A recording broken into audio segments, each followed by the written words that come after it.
जय हिंद दोस्तों, आप सभी का स्वागत है आपके अपने YouTube channel smart activity by Alok sir में। उम्मीद करता हूँ आप सभी बहुत अच्छे होंगे और अपनी तैयारी को दिन प्रतिदिन बेहतर कर रहे होंगे। तो आइए हम लोग एक नई क्लास की शुरुआत करते हैं बहुत लंबे समय अंतराल के बाद। तो जो लोग चैनल पर नए हैं वो चैनल को सब्सक्राइब कर लें और बेल आइकन को दबा लें। जैसा कि आपको दिख रहा है कि उत्तर प्रदेश पुलिस में 74 नंबर की क्लास है, जिसमें 37 क्वेश्चन आने हैं। कितने क्वेश्चन आने हैं? 37 क्वेश्चन आने हैं। उम्मीद करता हूँ अगर आपने नोट्स बना के उस नोट्स को आपने रिवाइज कर लिया और अच्छे से पढ़ लिया तो आपको 30+ नंबर यहीं से आपके नोट्स से मिलने वाले हैं। इतना उम्मीद कर ही सकते हो क्योंकि बहुत पेपर्स दे चुके हैं, तो आपको अनुभव के तौर पर हम दिखा रहे हैं।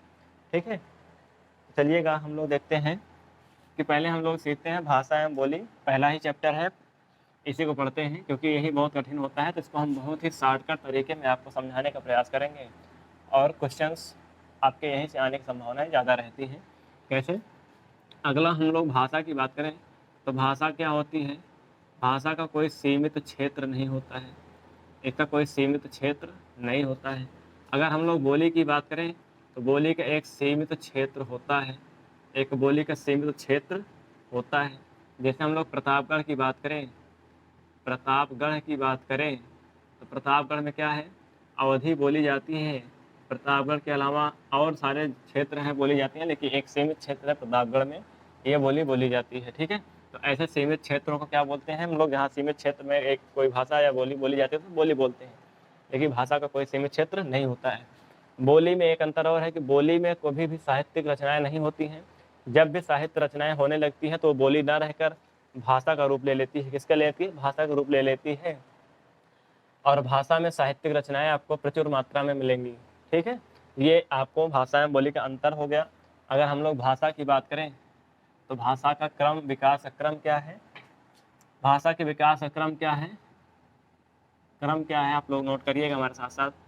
सबसे पहले आई संस्कृत, संस्कृत के बाद आई पाली, पाली के बाद आया प्राकृत, क्या है? प्राकृत, प्राकृत के बाद आया अपभ्रंश,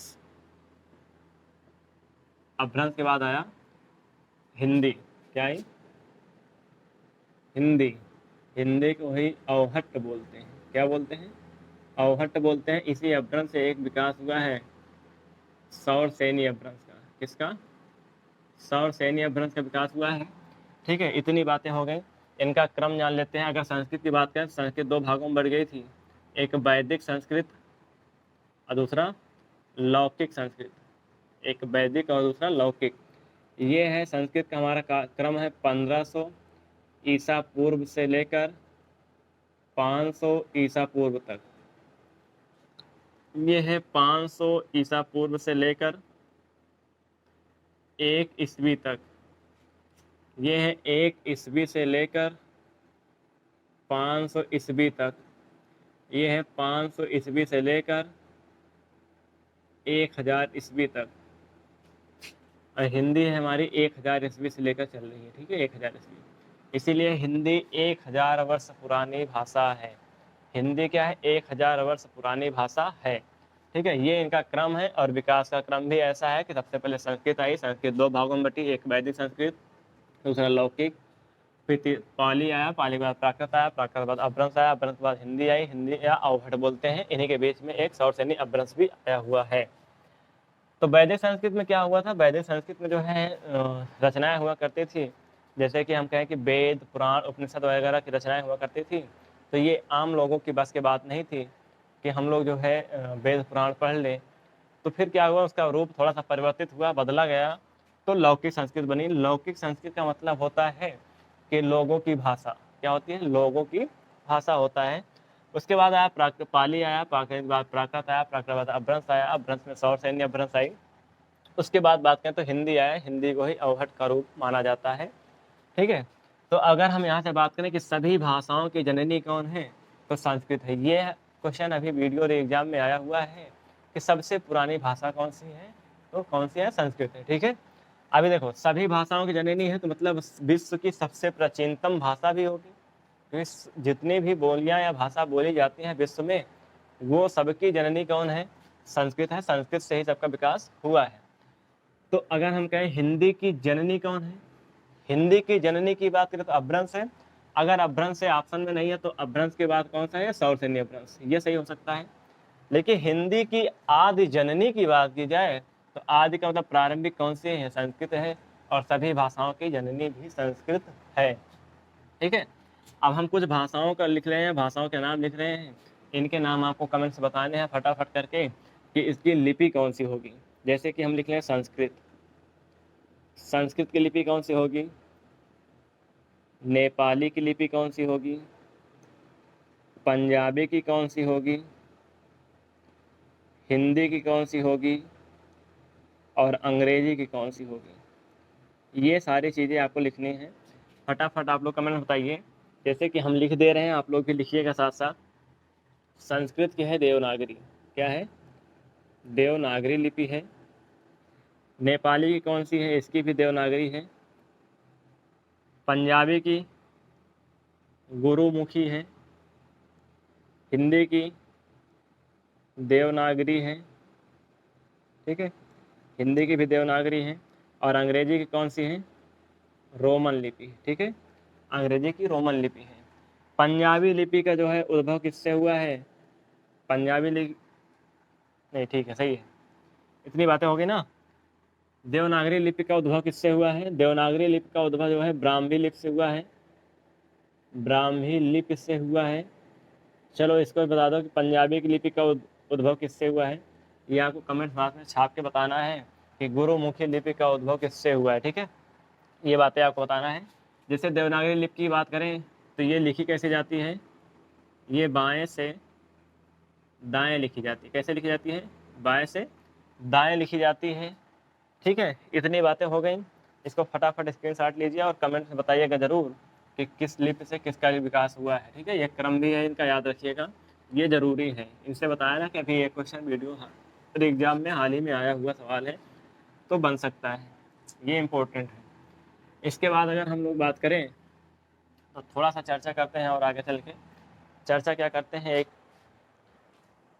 जैसे पॉइंट्स की अगर हम लोग बात करें तो कुछ पॉइंट्स हैं, 5-6 पॉइंट्स हैं, उनको लिखते हैं कि हिंदी किस भाषा का शब्द है? किस भाषा का शब्द है? ठीक है, तो फारसी भाषा का शब्द है, इसको लिखिए फटाफट, फारसी भाषा का शब्द है। दूसरा पॉइंट लिखिएगा, हिंदी की जननी कौन है? जननी कौन है? अपभ्रंश है। कौन है? अपभ्रंश है। अपभ्रंश नहीं रहेगा तो सौरसेनी अपभ्रंश। ठीक है, इसको लिख लीजिए फटाफट। तीसरा पॉइंट, हिंदी की लिपि कौन सी है? हिंदी की लिपि का नाम अभी हमने बताया था, फटाफट लिख लीजिएगा, छाप दीजिएगा। हिंदी का समय क्या है? समय क्या है? इसको भी लिखिएगा फटाफट। अभी हमने चार्ट बनवाया था ना, उसमें लिखा था क्रम में, विकास क्रम में। हिंदी का लिपि का नाम क्या है? हिंदी का समय क्या है? हिंदी की जननी का, हिंदी की आदि जननी कौन है? हिंदी की आदि जननी कौन है? इतने पॉइंट्स हो गए। अभी क्या लिख लेगा? बन गया, ठीक है, इतनी बातें बन गई ना। हिंदी देवनागरी लिपि का विकास किससे हुआ है? देवनागरी लिपि का विकास किससे हुआ है? थोड़ा सा आप लोग क्वेश्चन लिखिएगा, हम इनको थोड़ा सा डाल लेते हैं, कम दिख रहा है। फटाफट आप लोग बताइएगा कमेंट्स में, क्या आपको समझ में आ रहा है?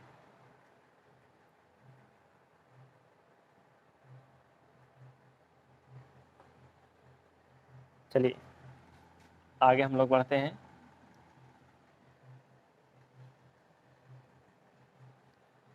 इतना आप लोग लिख लीजिए। चलिए हम फटाफट इनके आंसर बता दे रहे हैं कि हिंदी किस भाषा का शब्द है, तो फारसी भाषा का शब्द है। हिंदी की जननी कौन है? अपभ्रंश है। अपभ्रंश रहेगा तो सौरसेनी अपभ्रंश रहेगा। हिंदी की लिपि का नाम कौन सा है? देवनागरी लिपि है। कौन सी है? देवनागरी लिपि है। हिंदी का समय क्या है? 1000 ईस्वी है। कितना है? 1000 ईस्वी है। हिंदी की आदि जननी कौन है? संस्कृत है। अभी हमने बताया था कि सभी भाषाओं की जननी है संस्कृत। देवनागरी लिपि का विकास किससे हुआ है? अभी हमने बताया था ब्राह्मी लिपि से। किससे हुआ है? ब्राह्मी लिपि से। ये सारे क्वेश्चंस आपके आए हुए हैं, इनको आप लोग लिख लीजिएगा। जैसे अगर हम बात करें कि देवनागरी लिपि कैसे लिखी जाती है, तो बाएं से दाएं की ओर लिखी जाती है। इनके बारे में भी चर्चा हो गई है। अब आगे चलते हैं, थोड़ा सा भाषा के बारे में समझते हैं और बोली के बारे में चलते हैं। ठीक है, तो भाषा एवं बोली में सबसे पहले आती है कि अपभ्रंश के रूप कितने हैं। अपभ्रंश के रूप कितने हैं? 7 रूप हैं। कितने हैं? 7 रूप हैं। कैसे? अपभ्रंश के कितने रूप हैं? 7 हैं। फिर उपभाषा आएगी। उपभाषा के कितने हैं? 5 हैं। ऐसा चार्ट बनाइएगा। फिर आएगी बोली। बोली कितने हैं? 18 बोली हैं। ठीक है, इनको लिखिएगा। पहला रूप है सौर सैनी अपभ्रंश। सौर सैनी अपभ्रंश। दूसरा है अर्धमागधी। दूसरा है अर्धमागधी अपभ्रंश। तीसरा है मागधी अपभ्रंश। चौथा है खस अपभ्रंश। पांचवा है पैसाची। कौन सा है? पैसाची अपभ्रंश। छठा है ब्राचल अपभ्रंश।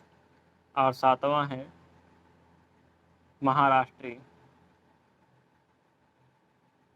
महाराष्ट्री अपभ्रंश। ठीक है, इनके बारे में थोड़ा जानते हैं कि इनसे उपभाषाओं का निर्माण कैसे हुआ है। 5 उपभाषाएं हैं, 5 का निर्माण कैसे हुआ है। ठीक है, फिर उनके बाद देखेंगे इनसे बोलियां कौन कौन सी निकली हैं।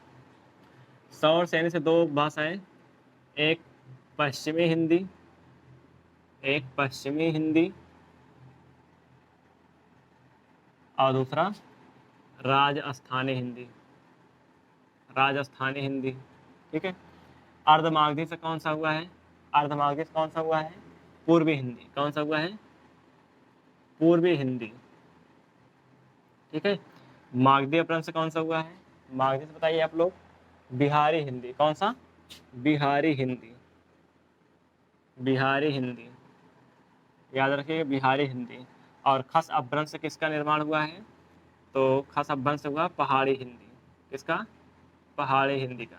हिंदी की 5 उपभाषाएं हो गई, पश्चिमी, राजस्थानी, पूर्वी हिंदी, बिहारी हिंदी और पहाड़ी हिंदी। इतने हो गए। इनके बारे में हम इन दोनों के बारे में थोड़ा सा चर्चा कर दे रहे हैं, और इन तीनों के बारे में हम लोग क्या करेंगे? नेक्स्ट क्लास में चर्चा करेंगे कि क्या कैसे क्या क्या होता है। तो अगर हम लोग पश्चिमी हिंदी की बात करें, तो पश्चिमी हिंदी के अंतर्गत थोड़ा सा और दूर लिखते हैं। पश्चिमी हिंदी के अंतर्गत 5 बोलियां आएंगी। एक आएगा ब्रज, दूसरा आएगा खड़ी, तीसरा आएगा हरियाणवी, हरियाणवी और चौथा आएगा बुंदेली, बुंदेली और पांचवा आएगा कन्नौजी। कौन सा आएगा? कन्नौजी। ठीक है, चलिए, तो अगर हम बात करें अपने भारतीय संविधान की बात करें, तो उसमें अभी हाल में वर्तमान में 22 भाषाओं का उल्लेख है। तो आप लोग कमेंट्स बताइए कि मूल संविधान में कितनी भाषाओं का उल्लेख था। ठीक है, तब तक हम इनको देखते हैं। ब्रज भाषा को अंतर्वेदी का नाम दिया गया है। क्या नाम दिया गया है? अंतर्वेदी नाम दिया गया है। किसने दिया है? डॉक्टर गियर्सन ने दिया है। खड़ी बोली को हम लोग कौरवी के नाम से जानते हैं। किसके नाम से? कौरवी के नाम से जानते हैं। और हरियाणवी को हम लोग बांगरू के नाम से जानते हैं। ये आप लोग लिख लीजिएगा। थोड़ा अगर हम बोल रहे हैं नहीं दिख रहा है तो लिख लीजिएगा। ठीक है, अगर हम राजस्थानी हिंदी की बात करें, तो इसके अंतर्गत 4 बोलियां आती हैं। कितनी बोलियां आती हैं? 4 बोलियां आती हैं। एक आती है मारवाड़ी, दूसरी आती है जयपुरी, तीसरी आती है मेवाती और चौथी आती है मालवी। जिसमें जयपुरी को हम लोग ढूढ़ाड़ी के नाम से भी जानते हैं। ठीक है, इतनी बोलियां आती हैं। जैसे अब हम आपको कुछ क्षेत्र गिनाने वाले हैं, आगे उनको हम लोग विस्तार से लिखेंगे अगले नेक्स्ट पार्ट में, पार्ट 2 में। लेकिन अभी कुछ चर्चा कर दे रहे हैं, नाम गिना दे रहे हैं। जैसे अगर हम लोग ब्रज भाषा के प्रमुख क्षेत्र की बात करें या फिर ब्रज बोली के प्रमुख क्षेत्र की बात करें, तो ब्रज बोली के प्रमुख क्षेत्र हैं मथुरा, आगरा, अलीगढ़, एटा, मैनपुरी, बरेली, बदायूं। ब्रज बोली के क्षेत्र कौन कौन से हैं प्रमुख क्षेत्र? मथुरा, आगरा, अलीगढ़, एटा, मैनपुरी, बरेली, बदायूं। ठीक है। अगर हम लोग खड़ी बोली की बात करें, खड़ी बोली के क्षेत्र कौन कौन से हैं, तो खड़ी बोली के क्षेत्र के भी नाम गिना दे रहे हैं, आप लोग लिख लीजिएगा और याद कर लीजिएगा। नेक्स्ट पार्ट में हम लोग बोर्ड पर लिखकर आपको दिखाएंगे हम। ठीक है। जैसे मेरठ, रामपुर, सहारनपुर, मुरादाबाद। कौन कौन से? मेरठ, रामपुर, मुरादाबाद, सहारनपुर, बिजनौर, दिल्ली के कुछ क्षेत्र, देहरादून का मैदानी क्षेत्र और पटियाला, अम्बाला। ठीक है। कौन कौन से हैं खड़ी बोली के? जैसे हम लोग कहा कि खड़ी बोली के हमने कहा मेरठ, रामपुर, सहारनपुर, मुरादाबाद, बिजनौर, ये हो गए। फिर हमने कहा दिल्ली का कुछ क्षेत्र, उसके बाद देहरादून का मैदानी क्षेत्र, पटियाला और अम्बाला। यहाँ पर खड़ी बोली बोली जाती है, खड़ी बोली बोली जाती है। ठीक है। इतनी बातें हो गई। अब जैसे हम लोग बात करें थोड़े से अवधि के बारे में बात कर लेते हैं कि अवधि कहाँ कहाँ बोली जाती है। तो अवधि की बात करें तो जैसे प्रयागराज, प्रतापगढ़, सुल्तानपुर, फैजाबाद। फिर आगे क्या कौन सा है बता दो फटाक से? सुल्तानपुर, फैजाबाद के बाद गोंडा, बहराइच, बाराबंकी। फिर रायबरेली, रायबरेली के बाद कौन सा है? लखनऊ, सीतापुर, सीतापुर के बाद बता दो फटाक से? सीतापुर। फिर सीतापुर के बाद लखीमपुर खीरी, उन्नाव। ठीक है। इतने क्षेत्र आते हैं। कौन कौन से आते हैं एक बार फिर से देखिएगा। प्रयागराज से बैठेंगे हम लोग, एक ट्रेन तो पकड़ेंगे और प्रयागराज से जाएंगे फैजाबाद तक। कैसे जाएंगे? प्रयागराज, प्रतापगढ़, सुल्तानपुर, फैजाबाद, गोंडा, बहराइच, बाराबंकी, रायबरेली, उसके बाद लखनऊ, सीतापुर, कौन सा? सीतापुर, लखीमपुर खीरी और उन्नाव। ये सब क्षेत्र किसके अंतर्गत आते हैं? अवधि के।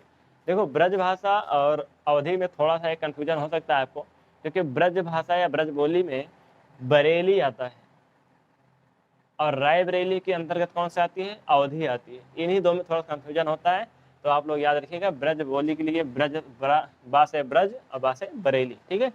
जय हिंद। अब इसके आगे का पार्ट नंबर 2 में देखेंगे भाषा एवं बोली के। आज के लिए इतना ही। जय हिंद दोस्तों, बाय बाय, थैंक यू।